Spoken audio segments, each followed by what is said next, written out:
அன்பான மக்கள் அனைவருக்கும் வணக்கம்ங்க. இன்றைக்கி நம்ம மாடித்தோட்ட பதிவில் என்ன பார்க்க போகிறோன்னா, இன்றைக்கும் அசத்தலான அறுவடை, அட்டகாசமான அறுவடை, ஆரோக்கியமான அறுவடை, என்ன வேணாலும் சொல்லலாங்க. அப்படி ஒரு அறுவடையை பார்க்க போகிறோம். இந்த அறுவடை இவ்வளோ கிடைக்கிறதுக்கு நம்ம பண்டிகைகள் வந்ததும் காரணம்னு சொல்லலாங்க. என்னங்கிறத சொல்கிறேன்.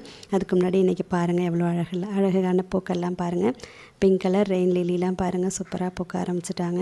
ஒரு தொட்டியில் நான் வாங்கிட்டு வந்ததை 2ஆக பிரித்து 2 தொட்டிகளில் வச்சேன், பூக்க ஆரம்பிச்சிட்டாங்கங்க.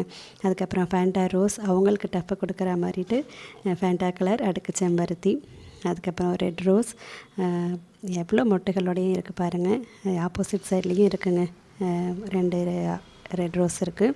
அதுக்கப்புறம் காஷ்மீரி ரோஸ், அதுக்கப்புறம் ஒயிட் ரோஸ், எல்லாமே நிறைய ரோஜா பூக்கள்ங்க. அவ்வளோ பூக்கள் பூத்துக்கிட்டே இருக்குது பாருங்கள். பிங்க் கலர் அரளிப்பூக்கள், பிங்க் கலர் கல் ரோஜா பாருங்கள், புதுசாக இருக்கும்போது எவ்வளோ அழகாக இருக்குது பாருங்கள். அந்த பூக்கள்லாம் மிளகாய் பழச்செம்பருத்திலாம் நிறைய பூக்கள் இப்போ பூக்குதுங்க. குளிர்காலம் வந்தோடனே பந்தாக இட்லி பூக்கள் பாருங்கள், எல்லோ கலர் நிறைய கொத்துகள் வச்சிட்ருக்கு. மோஸ்ட்லி எல்லாமே சின்ன சின்ன தொட்டிகள்லேயே எவ்வளோ அழகாக பூத்துட்ருக்கு பாருங்கள்.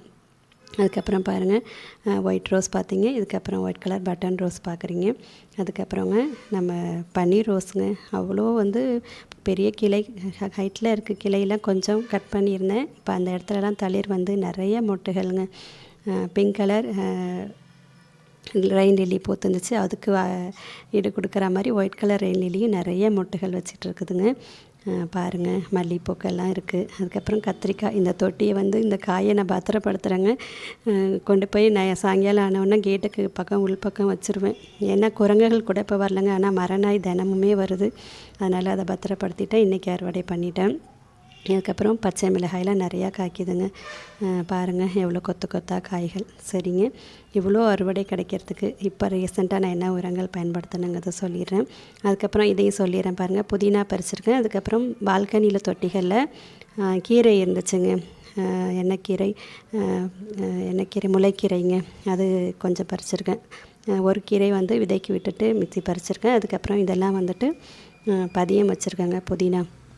இவ்வளோ அறுவடை கிடைக்கிறதுக்கு பண்டிகைகளில் அதிகமான பழங்கள் வாங்கினதுங்க. இப்போ தீபாவளிக்கு நாங்கள் பழ நோன்பு தான் எடுப்போம் இல்லைங்களா.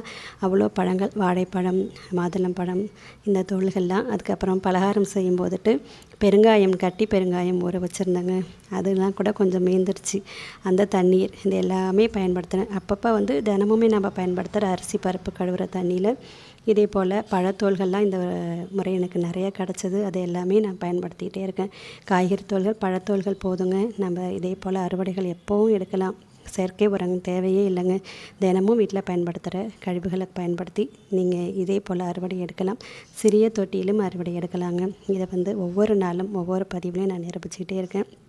நம்ம மாடி தோட்டத்தை தொடர்ந்து பார்த்து எனக்கு ஆதரவு கொடுங்க. நன்றி, வணக்கங்க.